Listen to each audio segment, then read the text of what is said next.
achieve their highest level of success.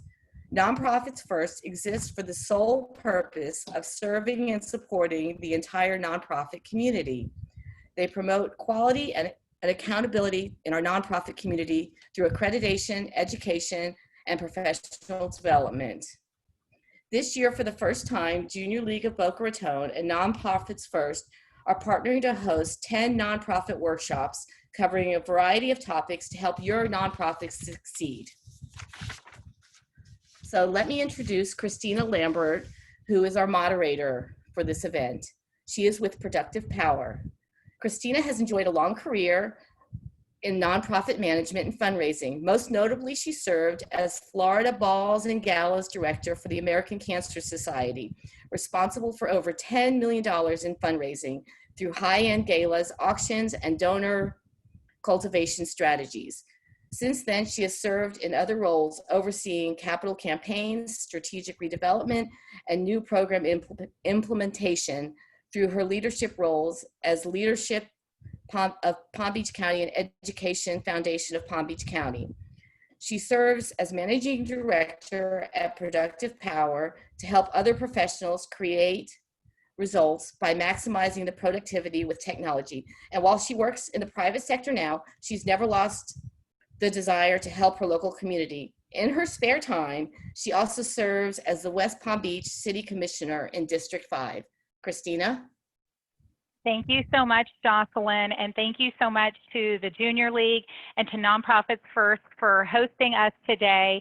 It's exciting to see we have over 50 participants right now. I know we had over 70 register, and I know everybody is anxious to hear from our panelists, so it's my honor to serve as your moderator for this esteemed panel this morning, because we know that on top of just the world being crazy right now, that we're trying to get back to some sense of normalcy, and we're trying to do that with our events, with our nonprofits, with our fundraising. And so as we're looking to move our events online, we know that that can be daunting. So we're hopeful that today's conversation can help give you some tools, help you to give you some ideas, so that when you go back to your boards, to your staff, to your volunteer roles, that you'll have some great ideas to implement. Because, you know, we know that there's value in face-to-face interaction, and that will never go away. But in times like this, it's essential that we adapt and look at going virtual as part of our event planning process. So we know that questions that you're asking are things like, how will I keep my event engaging? How will I fundraise? Who will manage the technology?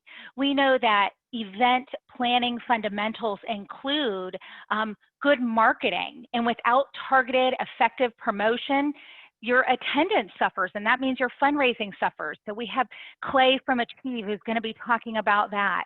We know that content is king, right? And in a virtual setting, your content is your event. So engaging in sessions that are tailored to your audience is critical. So we have CK joining us today, who's our auctioneer, who's going to be talking about that. And alone at your home doesn't have to mean lonely. So keeping your virtual attendees engaged is important, offering options that are relevant to each attendee type, and to utilize online event guides for your virtual events is essential. So we have Melissa joining us today, who's going to be talking about delivering that smooth, glitch-free event and how key that is. So if you are here to learn about that, then you've come to the right place. And let me introduce each of our speakers here a little bit more in depth. So I mentioned Melissa Poole. I'm going to call her our techie. She's joining us from Houston, Texas. Melissa joined Productive Power as a digital productivity coach in June of 2017.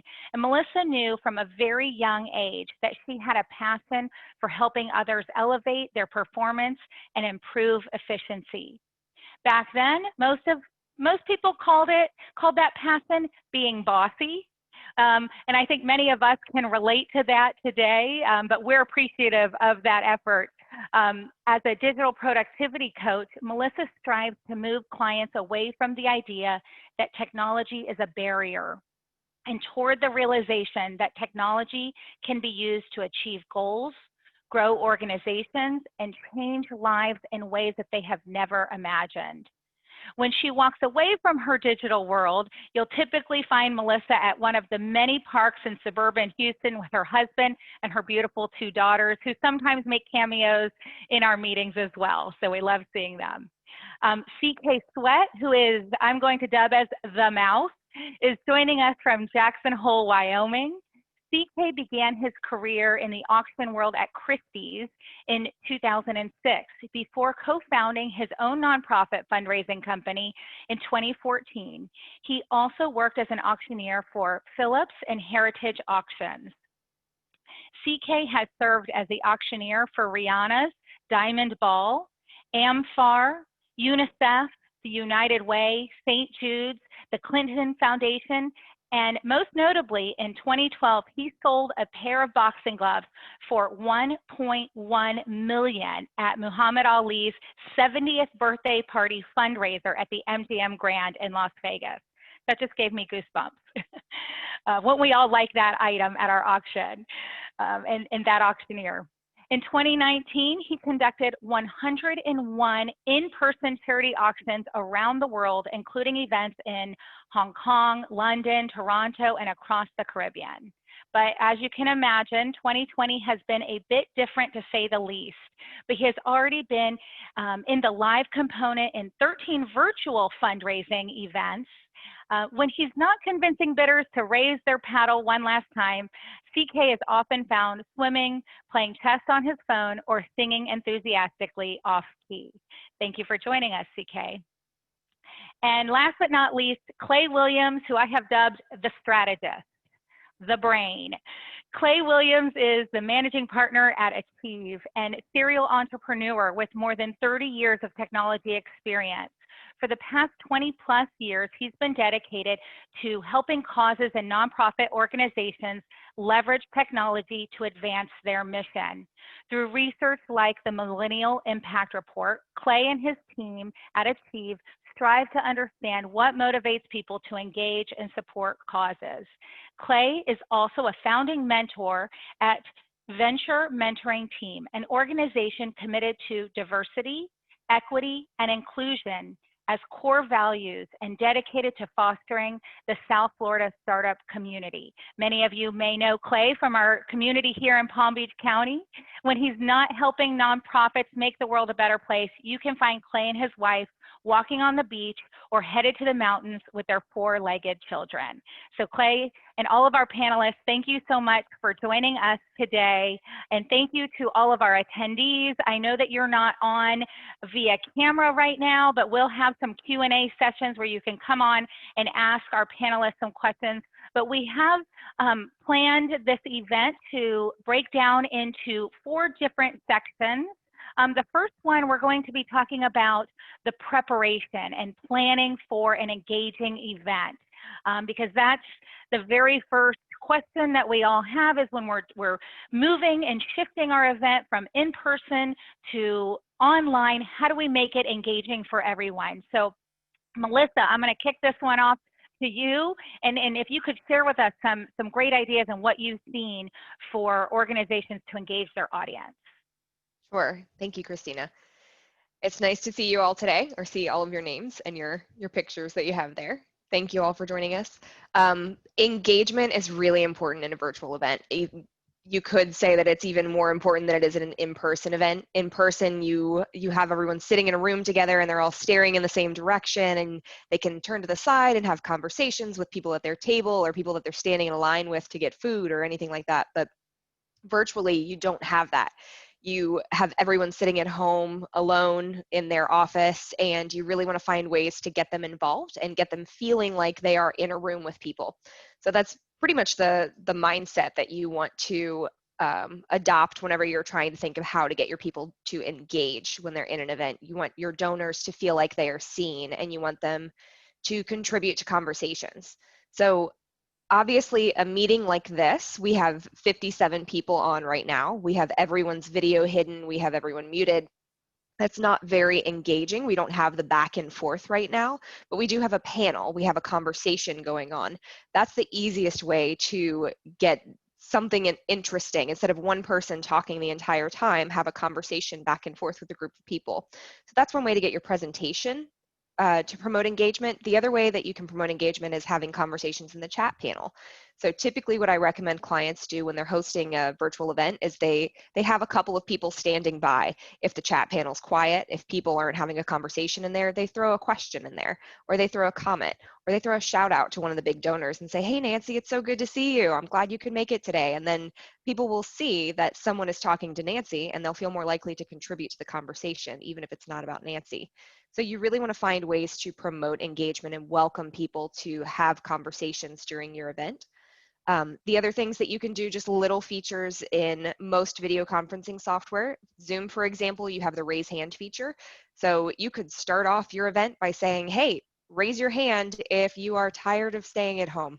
And you're going to see all those hands skyrocket into the virtual air, and people are going to push that button up and down. Yeah, like Jocelyn, some clapping hands. So you're going to see you're going to see people kind of lighten up in the middle of the event. So you really don't want to take it too seriously. You don't want to make it too stuffy. You just want people to relax and feel like they're actually enjoying themselves. And that's when you're going to have after the event, people say, yeah, that was a really good event. I actually enjoyed myself, and they don't have the issue of just another webinar that they're attending.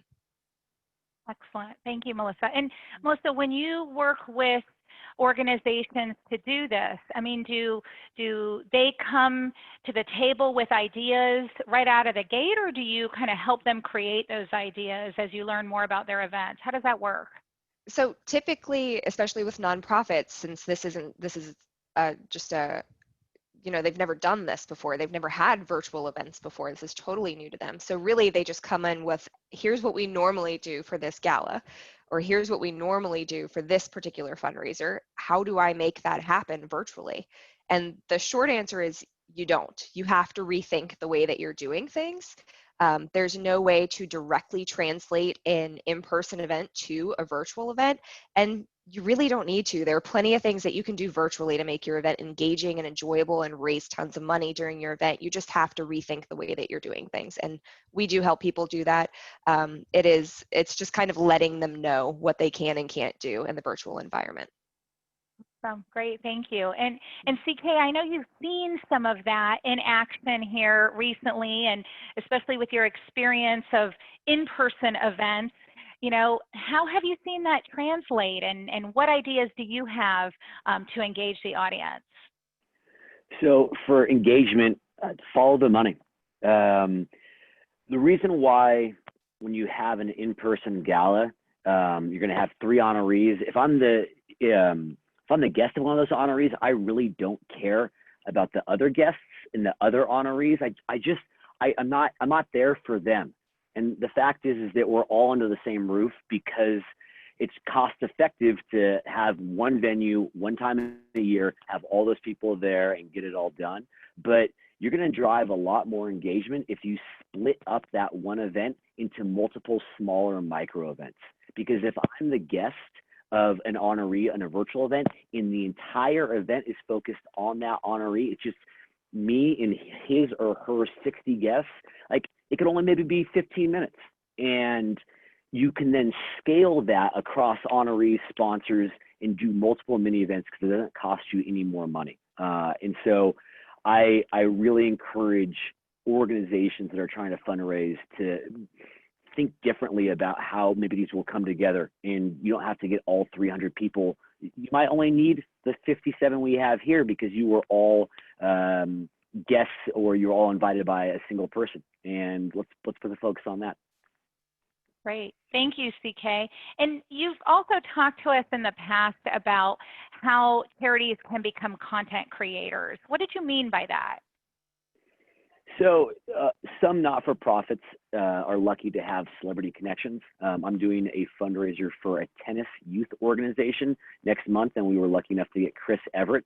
And so I'm going to be interviewing her instead of being an auctioneer. I'm going to interview her and put in some fundraising moments. And then we're hopefully, if the interview is good enough, we're going to be, if she agrees, we're going to be diagramming 5 of her greatest championship points. And then we hope to take that video and put it onto YouTube, but maybe sell sponsorship through Prince or Babolat or Wilson, and maybe get further fundraising opportunities because the client has actually become a content creator. Still figuring out all the details about how that intersects, but celebrity is one way to drive content and get people excited to engage. Excellent. Well, for those of us here in the Palm Beach area, we know we do have some connection to some celebrities in this area, so hopefully some folks can take advantage of that and those celebrities' charitable hearts at this time. So, Clay, what would you say is, strategies to integrate, digital fundraising or promotion into the virtual event and keeping everyone engaged even before the event, possibly? That's great. So a couple of the traditional things everyone does today will work fine. Obviously, you want to reach your current supporters through email and social media. One thing to note is that social media usage is up over 20% since the pandemic began.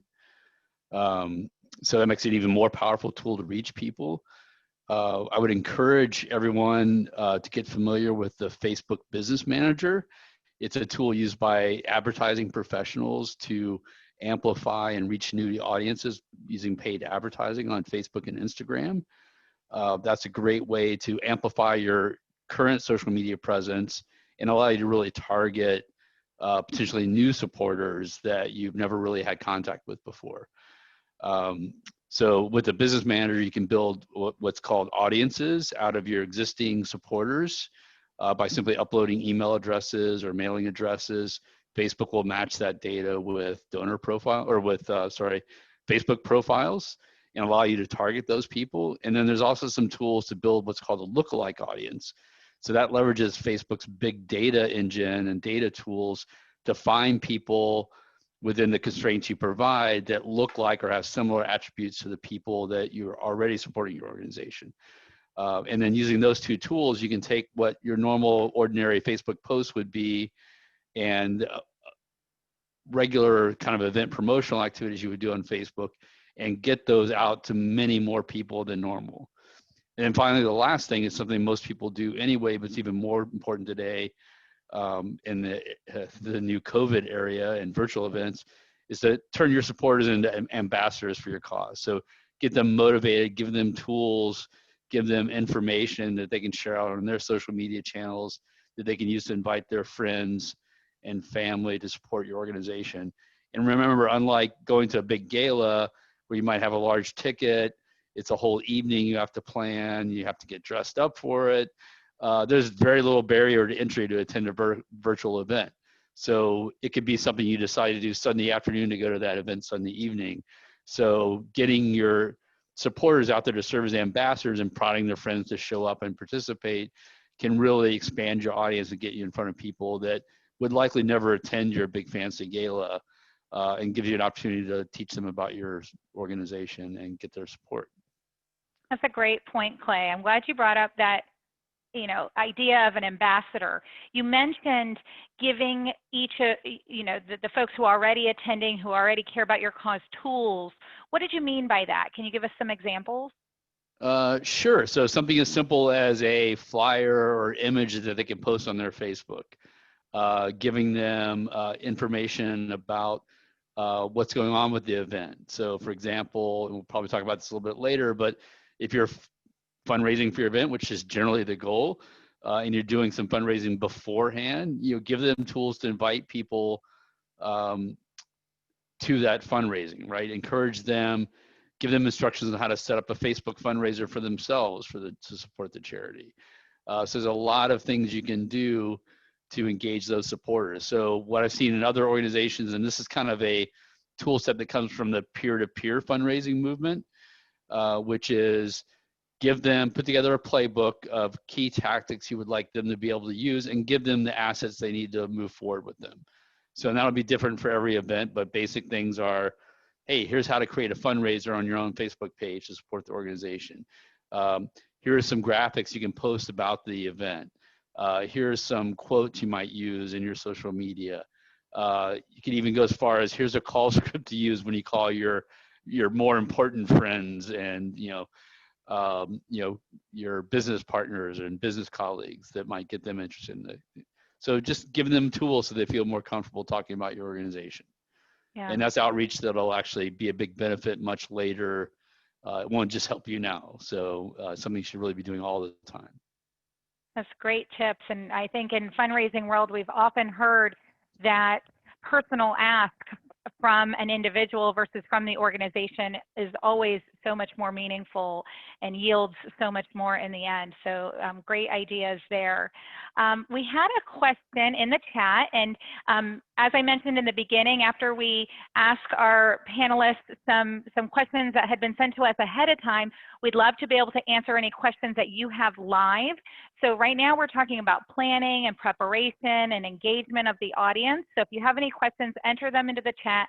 I see Cheryl Baldwin had a question. And CK, I'm going to kick this one over to you because you were talking about honoring the various honorees in shorter segments. And Cheryl's question is about the timing of that. And I know you have some thoughts about, should they be long? Should they be short? Share with us your ideas on that. The segment should be as long as the content is compelling and urgent. And so don't think about dividing up a night in terms of these different honorees. Call your honoree and say, what night is convenient for you and your guests? Give us your emails. Give us the emails of your contacts. We'll put together a beautiful invitation. We'll send it out to all of them. We'll log on at 6:30. We'll interview you about your passion for this work. We'll frame it with some fundraising. We'll say, hey, if you want to make a donation, we're trying to raise, for example, a special needs school I did up in Harlem. We want to raise $50,000. By the time the Zoom went live, 6:30, we'd already brought in, I think, $82,000 in fundraising. We were honoring a gentleman named Michael. It was all his friends, family, colleagues. We anticipated 90. We had 120 people there that just wanted to celebrate his passion for this work. We said, if you want to make a donation, just write it in the chat Zoom window. That's all you have to do. We'll follow up. And then I interviewed him for 15 minutes about his passion for this work. So it was a 15-minute gala. That's it, 15 minutes. We tacked on an additional 20,000. So we grossed 102,000 and we netted 102,000. And then after that 15-minute interview, for the next 30 minutes, the people attending turned on their video and said, hey, Michael, cheers to you. And he said, oh, thanks so much.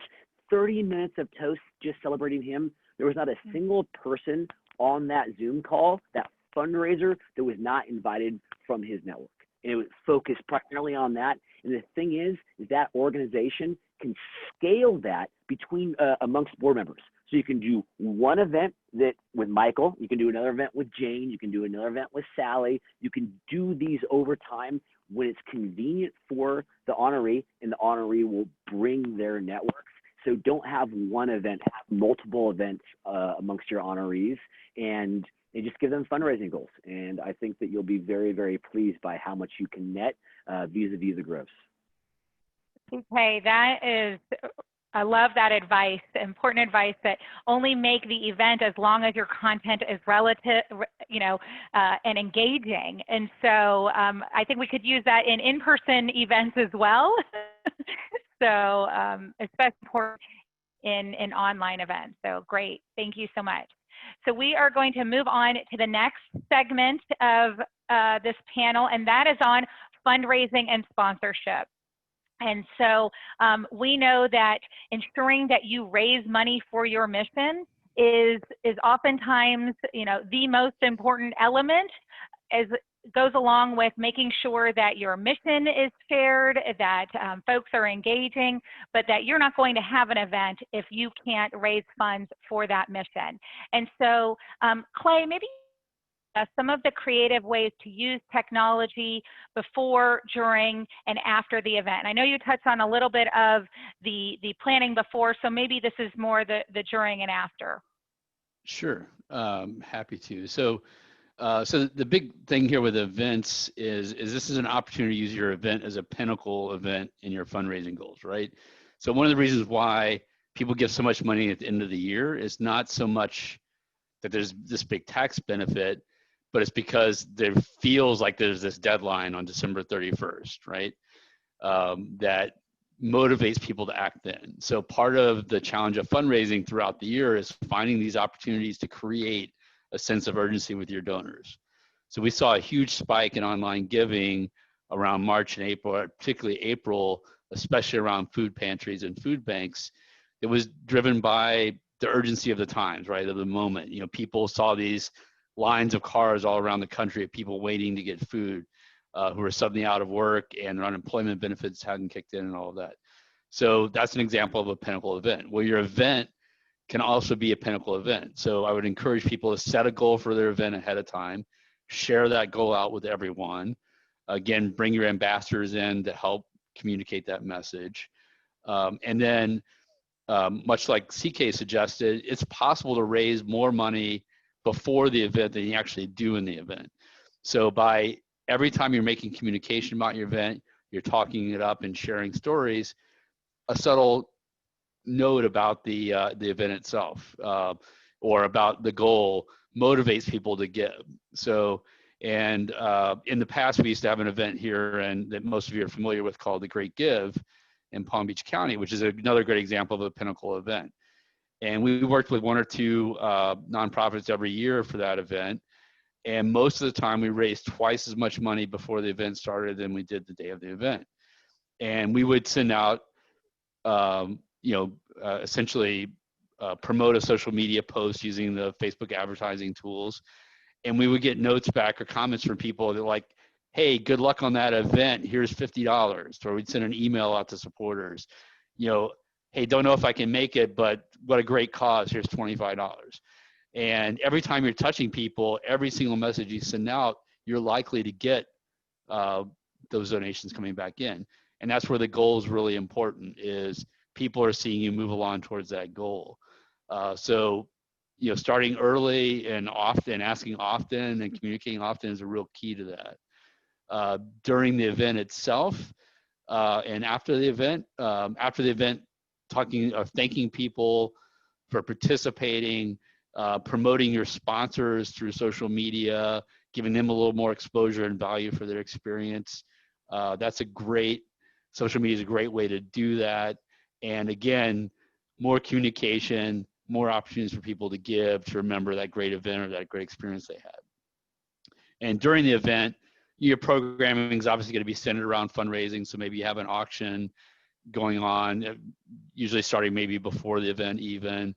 And then I've heard people talking about, actually some of this group earlier when we were chatting, we're talking about, I think it was Melissa talking about, you know, someone throwing out in a chat room for everyone to see, hey, I'm going to give $5,000. I challenge everyone else to give what they can.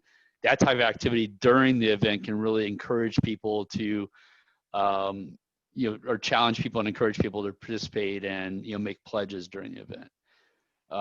So all great, those are great Clay. ways to do that. Yeah, you know what, Clay, the theme that I heard throughout your answer was communication. And isn't that interesting? You know, I was just talking with my husband, Monty, about, you know, relationships and communication. I mean, it is truly the key to success in most anything that we do. And so I think that oftentimes we get hung up in the logistics of an event and we forget about how important that communication element is. Mm-hmm. So thanks so much for bringing that up.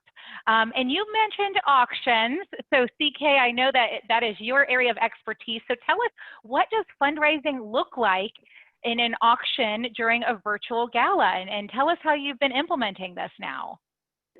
Get rid of your auctions.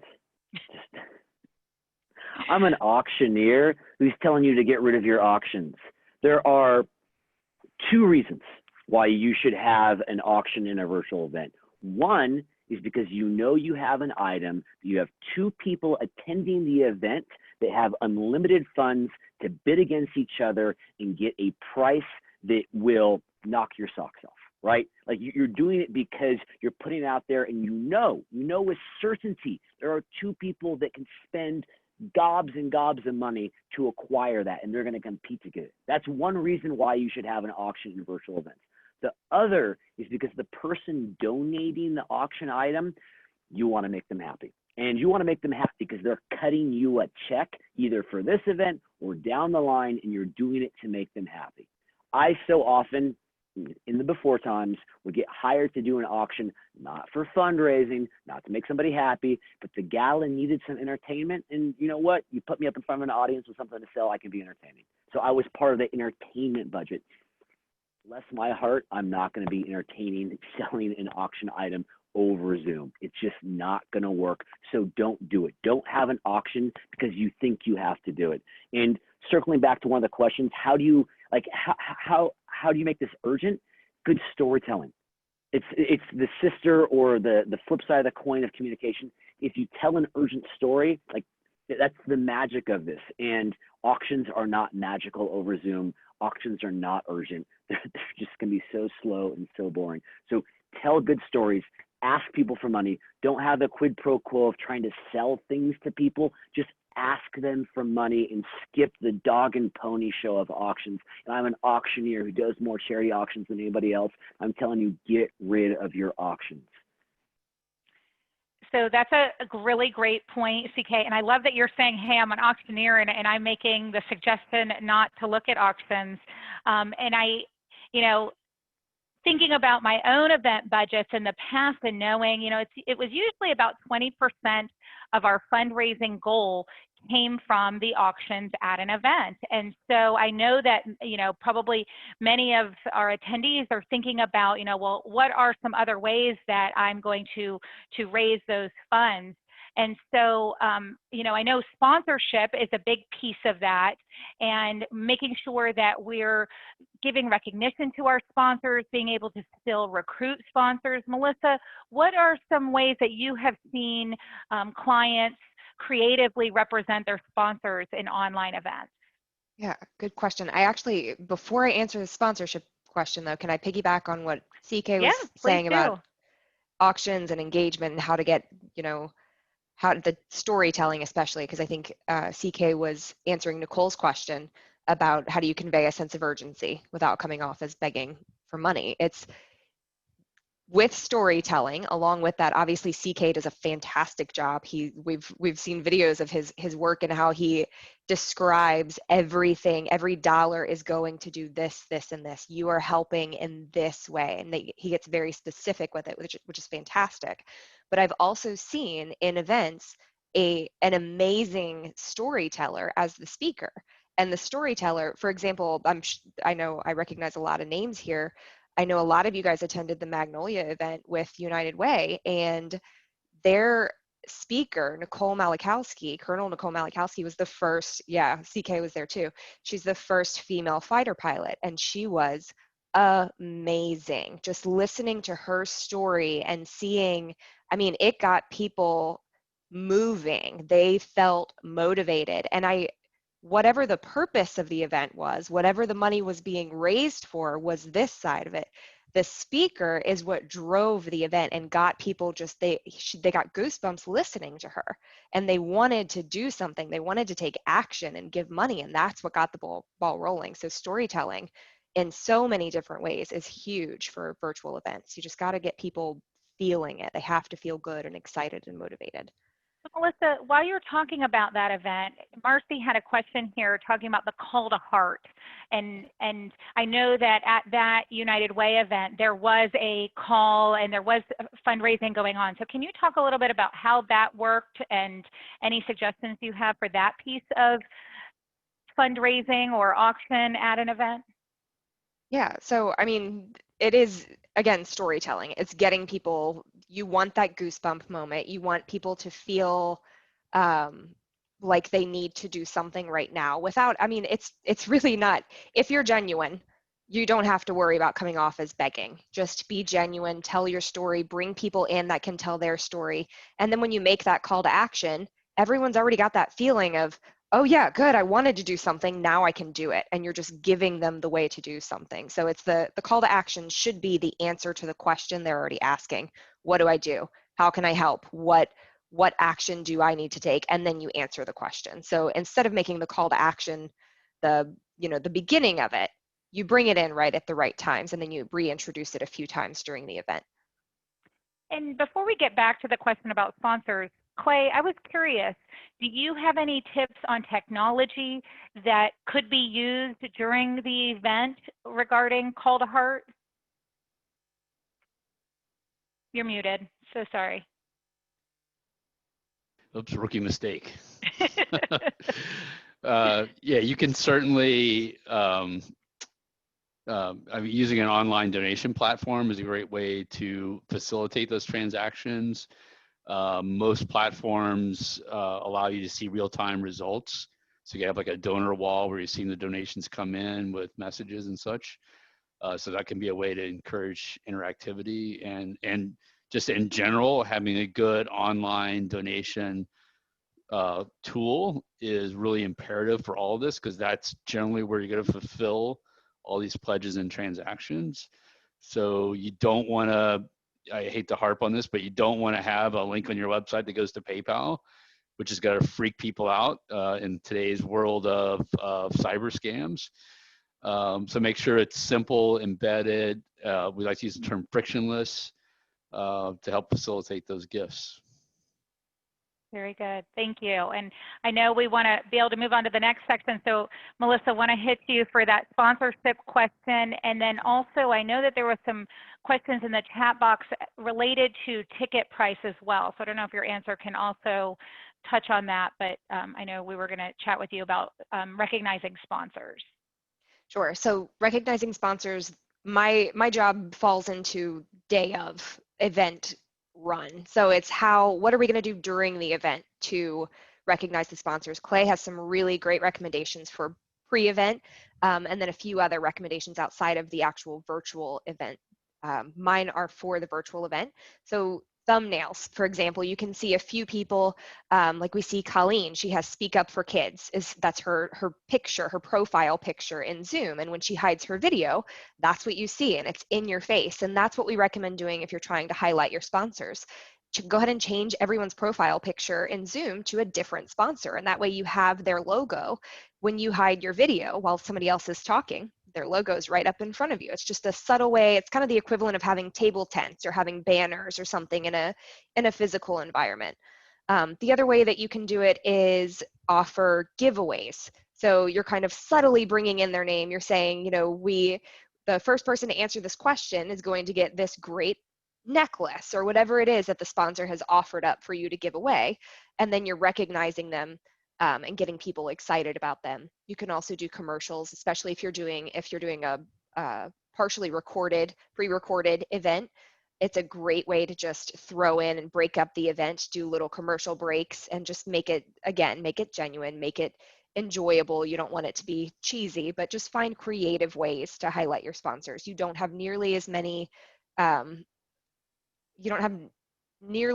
options as you do in a physical room to highlight your sponsors, but there are still plenty of creative ways to do it. And I'd love for Clay to offer his recommendations too. He's got some great ones. Sure. So for after the event, we like to use techniques that are similar to cause marketing. So cause marketing would be, BurgerFi offers 50% of sales on Saturday to Boys and Girls Club, for example. So those, companies that make those offers are doing that for two reasons. One, they really believe in the charity and they want to give back. And two, they want to promote their store, right? And get people to come in and experience it. So one of the ways to get more out of your sponsors is to leverage their marketing budget instead of their charitable budget. So to get a lot of exposure to an organization, if you have a virtual event, even if you have a couple hundred attendees, that's not a lot of eyeballs for an organization, right? So one of the things we like to do is leverage, again, the social media platforms, particularly the paid advertising components, to create posts about the sponsors and thanking them for their support, but then putting advertising dollars behind that. And you could put $20 behind a post like that and get it out to, 100,000 people on Facebook and Instagram. And what that does for your sponsor then is it really gets their name out there in the community to a larger group. In your kind of recap of your event, you can go back to your sponsors and thank them and say, oh, by the way, in addition to your sponsorship and interactivity at the event, you saw this many impressions from our social media and this many interactions with and comments people made about your support for our organization. So it gives some more tangible values to that organization, and best $20 you'll ever spend, right? And it really does amplify the impact of your organization on that sponsor. Yeah, those are great ideas. Thank you. And, I think it was Melissa who said early on in this panel discussion that we need to take maybe what we did in person and just think about it another way. It might not be an exact one-for-one translation, but there might be some other ways that we can go about with the end goal of giving recognition to a sponsor or a vendor. And so with that in mind, I think along the idea of CK saying, hey, let's maybe rethink auctions, I think we have to take a look at our budgeting process as well when we're thinking about fundraising and thinking about how much were we spending for a venue, for the rubber chicken meal beforehand, and now how are we going to turn that into other fundraising opportunities. And so there was a question in the chat here earlier about ticket price. And I think that it's really going to be across the board because it really depends on what amenities you're offering and what it is that you are offering as the experience to your attendees. I have seen events such as golf tournaments who then send a free foursome and a few gift items to each of their attendees or their VIPs. And so that might be a higher ticket price than somebody who's just maybe attending to hear the speaker who's going to be at the virtual event. CK, have you seen anything along ticket prices that you want to share with us regarding that question? Honest answer, I don't know. Yeah. I mean, there's not enough data to figure this out.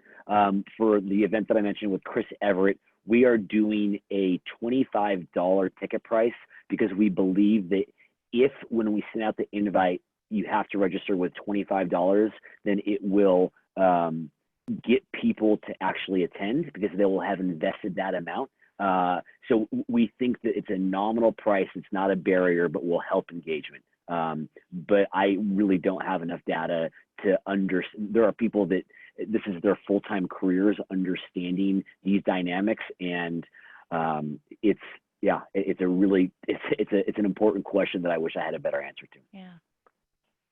No, thank you for your honesty. I appreciate that. And I think that that's really hits the nail on the head is we have to, when you have an event at the Breakers, we know that you can typically charge, anywhere starting from $500, $650 as a minimum ticket price. But now with it via Zoom, it's not the same as at the Breakers. And so we had a client recently who wanted to live stream their event, yet still charge a ticket price. And so there was a discussion on, well, if we're giving it away to everybody on social media or YouTube, then how could they get away with charging a ticket price? So I think every situation we're going to have to take that case by case. Okay, last question in this section, then we've got to move on to the next one, which is how can we attract new sponsors in this climate? Anyone want to tackle that? And what you've seen? I can, nobody wants to. I'm going to say it goes back to the storytelling. And I think it goes back to, you might be one person, you might be alone, but it doesn't need to be lonely. So I think it is the individual reaching out to them, sharing with them more about the mission, getting those stories about your organization instead of, as someone mentioned before in the chat, begging them, asking them to donate. It is truly building a relationship with our donors, with our constituents, sharing those things on social media, getting your donors who already care about that cause to change their profile picture to be something, you know, about your mission and about your story, and start engaging new people that way. Because I do feel like now more than ever, people are on social media and they want to give back. So we're going to move on to the next section of our panel, which is about the technology. And, you know, we have probably all been on some Zoom calls. Clay, you know, made a joke about rookie mistake, you know, where it is, you know, unmute, mute, can you hear me now? Can you see my screen sharing? You know, what's going on? And so we want to make sure that your event, especially if you're charging a high ticket price or you've gotten some high-end donors or sponsors, that everything is smooth and seamless. And so, CK, you've talked a lot about the importance of rehearsal. Can you tell us a little bit more about that? You have to rehearse for these virtual events if there's going to be a live component. It's just not easy. You should be, the single biggest expense in these events is now the producer, the tech platform that is pushing it out there. A lot of AV companies that used to be in the back of the gala room, they've now pivoted to doing these events, and you know, they run between pro bono up to, I've seen, $10,000. And they're the ones who all your live speakers should be saying, hey, let's set up a time a couple weeks before to make sure that your lighting is okay, your Wi-Fi is okay, that your sound's okay, and then running everybody through that tech rehearsal. If you are lucky enough to have celebrity talent or an honoree, you don't necessarily have to do a full rehearsal with them. You can just make sure that their tech is set up and have them log on early. But I've done, for some of my virtual events, I've done upwards of 3 or 4 rehearsals.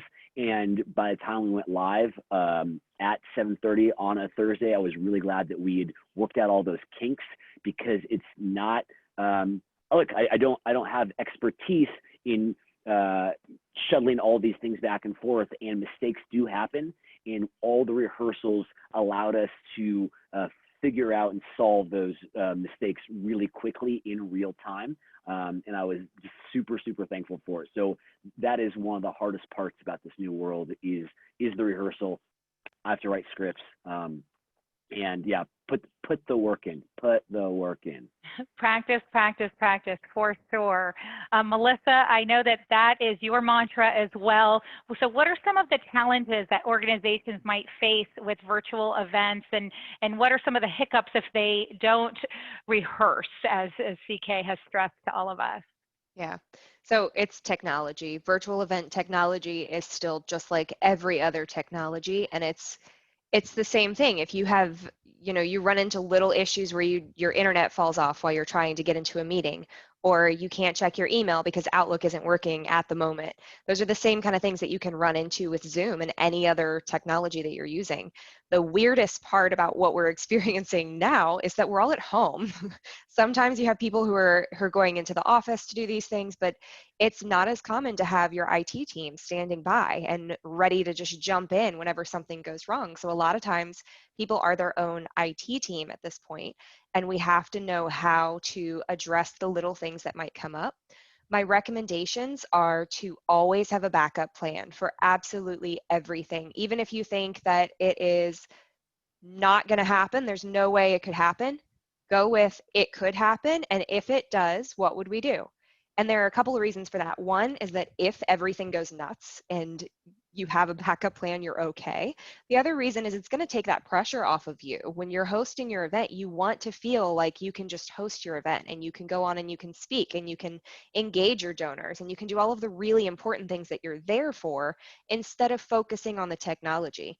The easiest way to do that is to rehearse. And CK mentioned the formal rehearsal where you have everyone come on and you do the tech check and things like that. But even just starting, if you're doing a Zoom webinar, and you've only ever hosted Zoom meetings, turn on Zoom webinars, schedule one, and hop on a webinar by yourself and just click all of the buttons and see what happens when you click each button. And then invite one of your coworkers in. They're going to get into the webinar. You're going to have them pretend like they're an attendee, and you can have them send chat messages and raise their hands, and you guys can do polls together. So it's something that clicking buttons is not going to break the software. It's not suddenly going to shut down to where your event is never going to run. It's going to make you feel more comfortable with the software, and that is so important. So not just a formal rehearsal, rehearse as many times as you need to feel like you know what you're doing.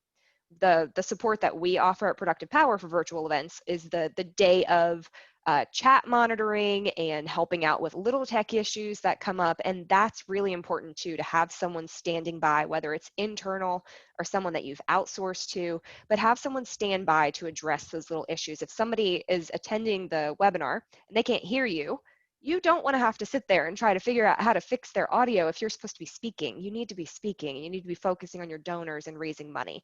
Let someone else take care of that for you. That's awesome advice, Melissa. And we've had a number of questions in the chat box, and we will get to those. But one I wanted to ask you specifically, Melissa, as I know we talked about this yesterday with a client, which is, okay, so the internet could fail. So what is the backup plan for that? Yeah, so, you know, the internet in general, if it's typically your internet connection. And that's actually one of the good things about us being in separate places at this point, because if you think about it, when you're in an in-person environment, you have, let's think about you're in a giant room and CK is up there and he is doing an auction and the power goes out. You probably can't keep going. You're not going to be able to get the food cooked. You could have a party in the dark. CK, I'm sure, can project his voice as loud as he needs to, but you're all in the same room, so you all know what's going on. So while it won't be the normal event that you were going for, you can still do something, and everyone's pretty much aware of what's happening around you. If you're hosting an event and you are the only host and your internet connection dies and everything else dies, and everyone's just sitting in their house going, well, okay, I'm going to go get some water and see if they send me an email. But obviously sending an email out to all of your attendees is not going to be easy. So, you know, what was the original question? I What is the chuckled off into backup this. if your internet service Backups, yes. fails? Yeah. CK, you want to say something? So one thing that I had an event where the internet did fail. I'd gone down to the client's office and was logged in after hours on their Ethernet, and something happened where there was a pulse after hours. I lost my live connection, but because we had rehearsed, we had a video of the rehearsals and everybody knew what we needed to do. And I was so locked in the company running it, they just played all the videos instead of me going in between the videos. And at the end, I was like, hey, everybody, like when they finally got me up and running, I mean, everybody was freaking out. But because we had done it so many times, we were able to go back into, like, once I was back live, we said, hey, we apologize for that. This is what we need to do. And then in the video that was sent out, or the link that was sent out afterwards, they were able to take my rehearsal and splice that in so that what the people that saw it in, you know, the days and weeks afterwards, they didn't see the mistakes. And so it's just another example of how rehearsals allowed us to adjust on the fly in the moment and after. So rehearse, rehearse, rehearse, rehearse. And Melissa, I don't know if you were going to touch on this, but having the, and now I've lost for words, but your remote box where you can use cellular service to create. Right. Your hotspot, yeah. Thank you, so, hotspot. Yeah, your hotspot. There are a couple things you can do to amplify your internet connection. Obviously, if you're in your house, you want to get as close to your modem or your router as possible. If you can hardwire in on a computer, that's ideal. But you do always, again, want to have a backup plan for everything. A mobile hotspot is a great backup plan. You're not going to get nearly as much bandwidth from a mobile hotspot, though, as you will from your actual internet connection. So having a backup plan for who can stand in for you, or if you have recordings that you can just throw up last minute, then that's ideal.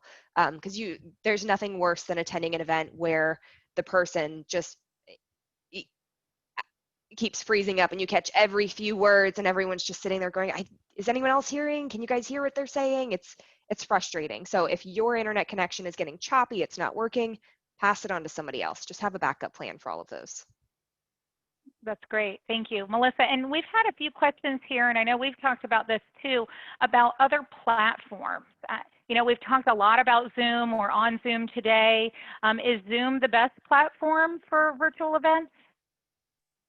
It depends on your virtual event. It's very specific to you and what you're going for. There are, bigger, more robust softwares for conference style events. There are smaller, like StreamYard is one of the ones that we got really excited about recently looking into. It's a way to live stream your event, and it's crazy easy to use. If you guys are looking to live stream anything, I highly recommend looking into it. It is super simple to utilize, and it's a way to highlight sponsors easily, but it's not something that you would want to charge to get into. That's just something that you would raise money during that time, during your live stream. But there are plenty of other softwares out there. I think Clay also recommended Remo yesterday, and I started looking into that one, and that looks pretty cool too. So just research all of your options, figure out what you need for your specific event, figure out what all your options are and what you feel more comfortable with going with. Clay, thank you so much, Melissa. Clay, do you want to share a little bit more about that?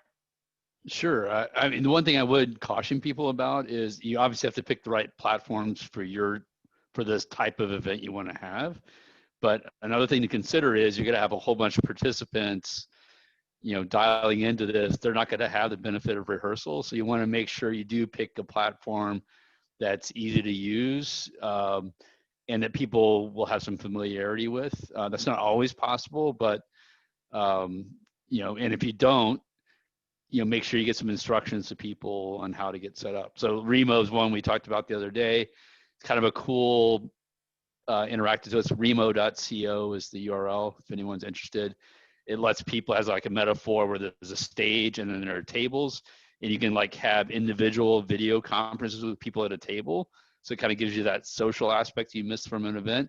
And then the moderator can control the overall presentation. So when the main event starts, everyone's table's closed and everyone's watching one screen.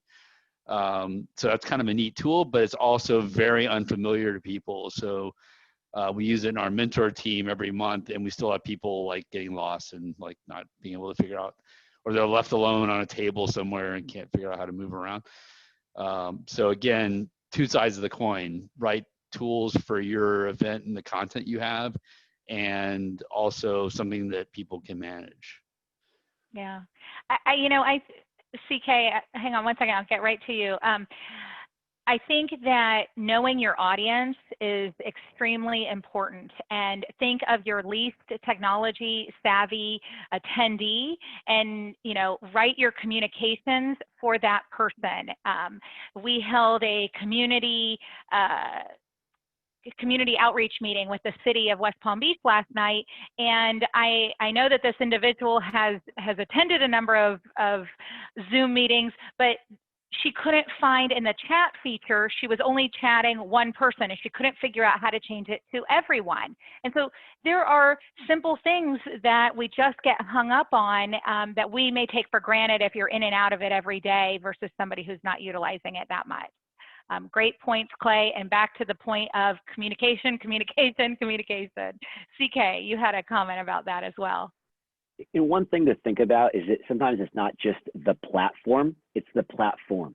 And so if you are hiring a production company to run your virtual event, oftentimes the folks that are really good at this will be integrating multiple platforms. You'll have a Zoom, you'll have broadcast software through vMix or eCast.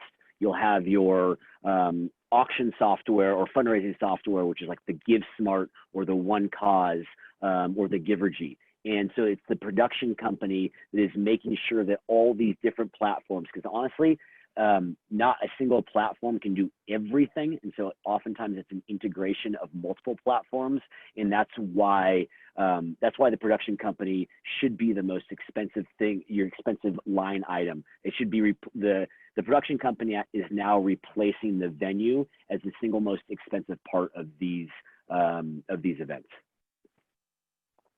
That's an excellent point, CK. And I know that there's a number of attendees who are putting notes in the chat feature, asking for a list of these websites.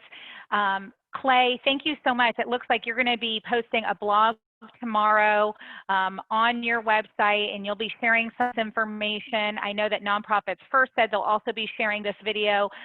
We've also asked if Junior League would send out a message, or Nonprofits First, to everyone with all of our contact information as well. So know that you can reach out to us with questions that you have after the event if we did not get to them. So one question that we had in here as well, I think Colleen is talking about the different segments. Colleen, do you want to hop on and ask us this question? I'm not sure I understand what you're looking for here, so I'll make sure I get this. Go ahead. Thank you so much. CK kind of hit on it. It's a production company would be needed for it, I'm assuming, and I just have no clue even how to find that. How do you do that? Vet it, whatever, since it's replacing the venue. Thank you, and thank you.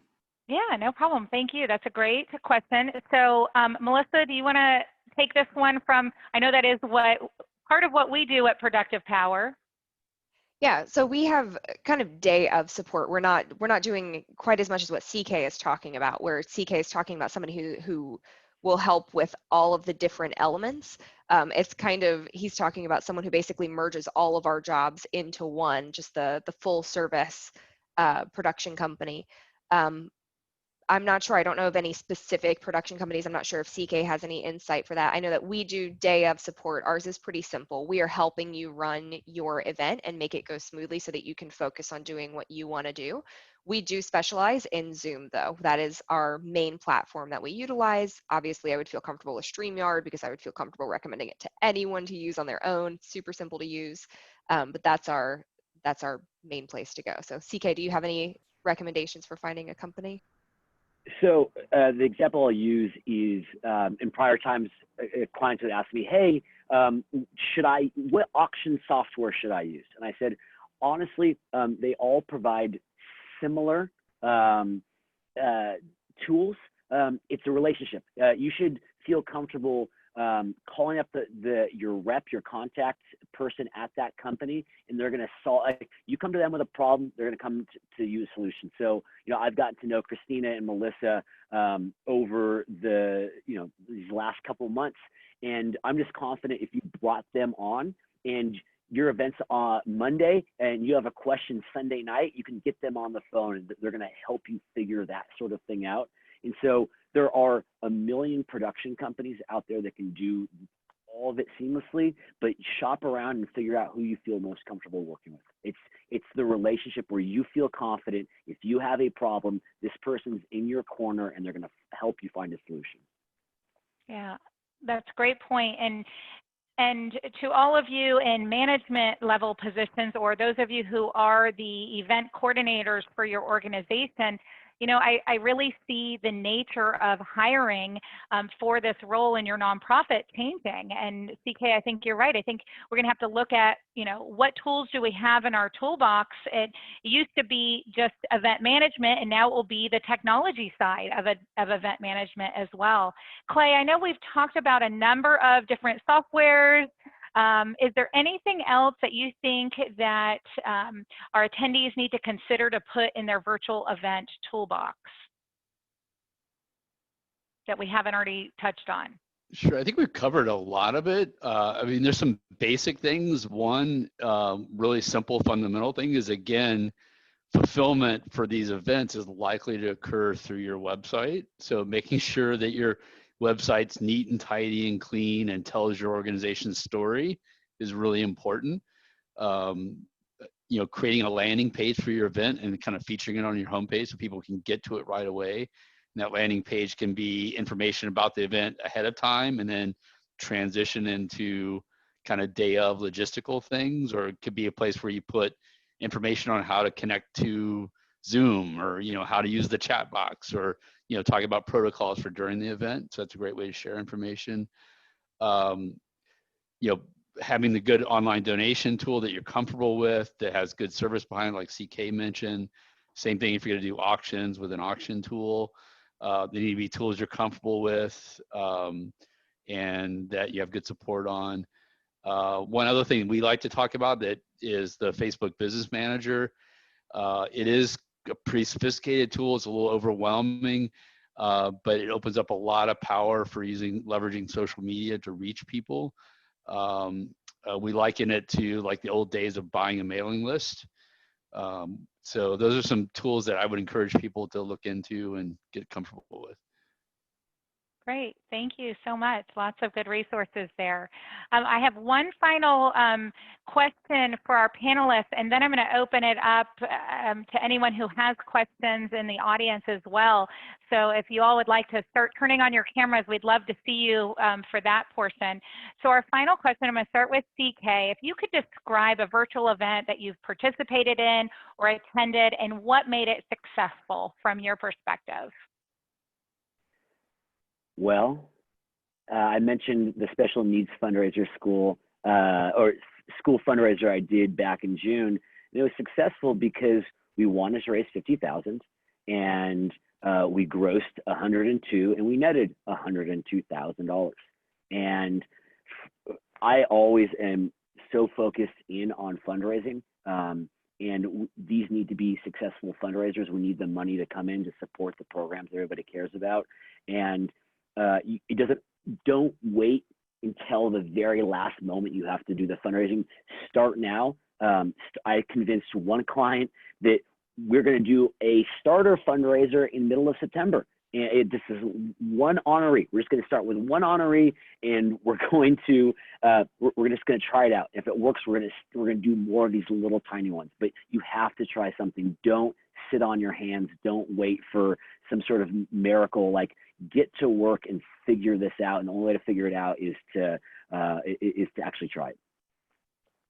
Great. Melissa? Yeah, I'm going to go back to Magnolia. That speaker, I mean, finding someone who's going to get everyone sitting there and at the edge of their seat and listening to every word, that's huge. And just seeing the massive amount of engagement and the conversations going on in the chat panel during that event, I had goosebumps for probably about 20 minutes total in that event. It was fascinating watching her talk. And you know, the event itself really did go seamlessly. We didn't have anything pre-recorded. Everything was live. So it was a feat. We did go, I think it was an hour over time, which was amazing. The most amazing part about it is that 80% of the attendees stayed on for that extra time. That's huge. You're going to start to see people dropping off if in the last, 5 to 10 minutes of your event. If your event isn't totally engaging, it's not keeping them there. They're not wanting to wait around like you guys are to ask questions because it means something to you and you want to know more. Just try to find a way to get your people interested, give your donors a reason to be there. Great, thank you. And Clay? I think something that CK hinted at earlier when he talked about having multiple honorees at an event. So having smaller events is great. It's a great way to test and learn what works. You don't have to have your big. This isn't a world where you spend 3 months planning your one big blockbuster event like the Red Cross Gala at the Breakers. You can have 10 events, right, that cost less. So test and learn. We saw one of my favorite event concepts I've seen was it's the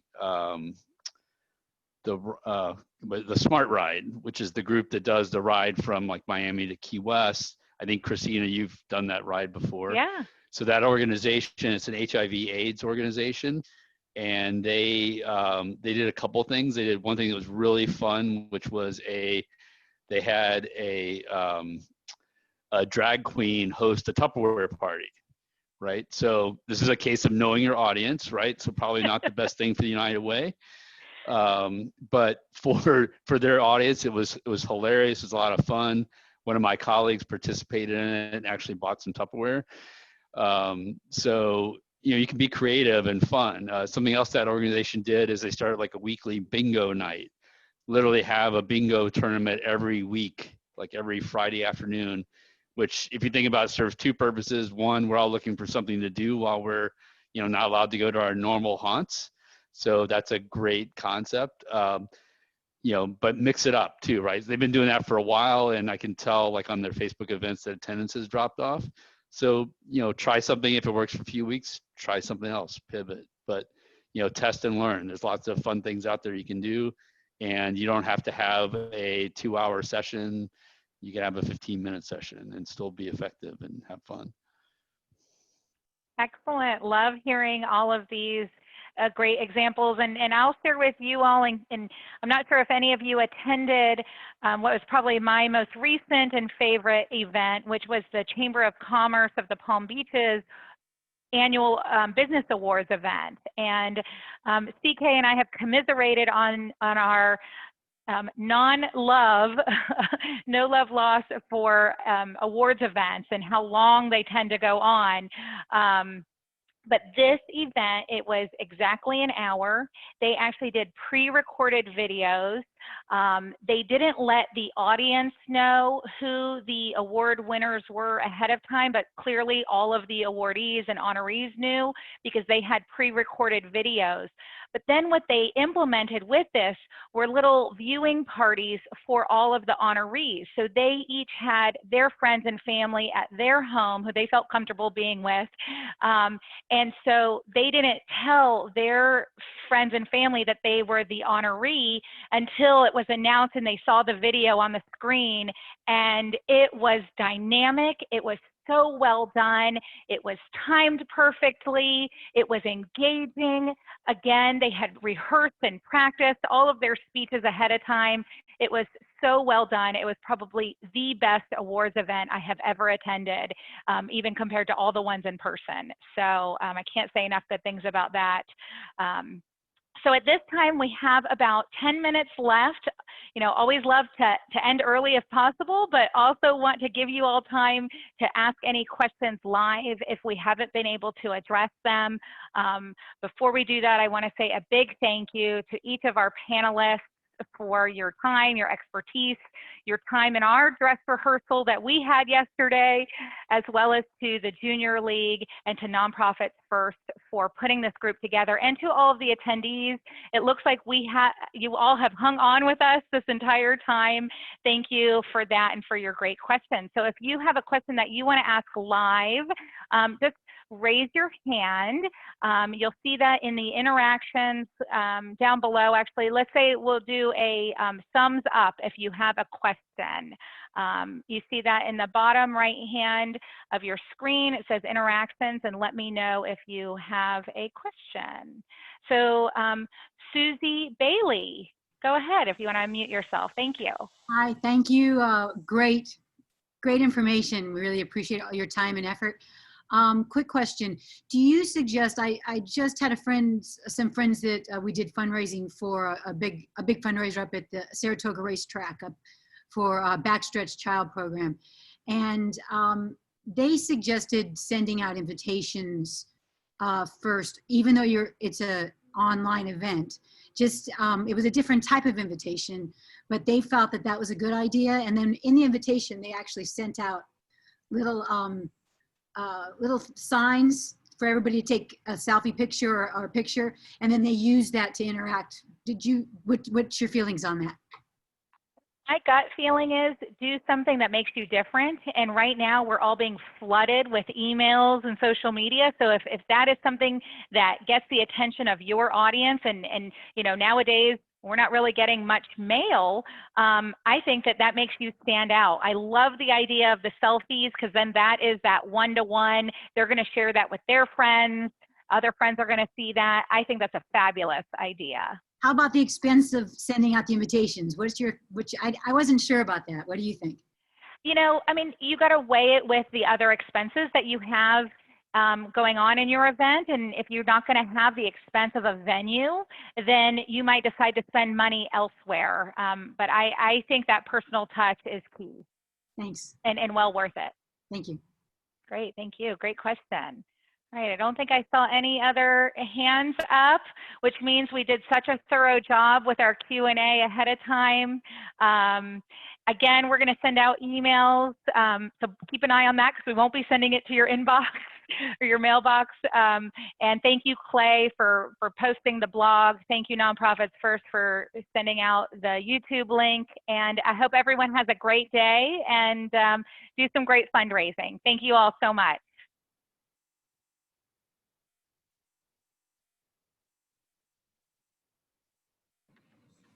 Thank you. Thank you. I just want to thank everybody on behalf of the Junior League of Boca Raton as well.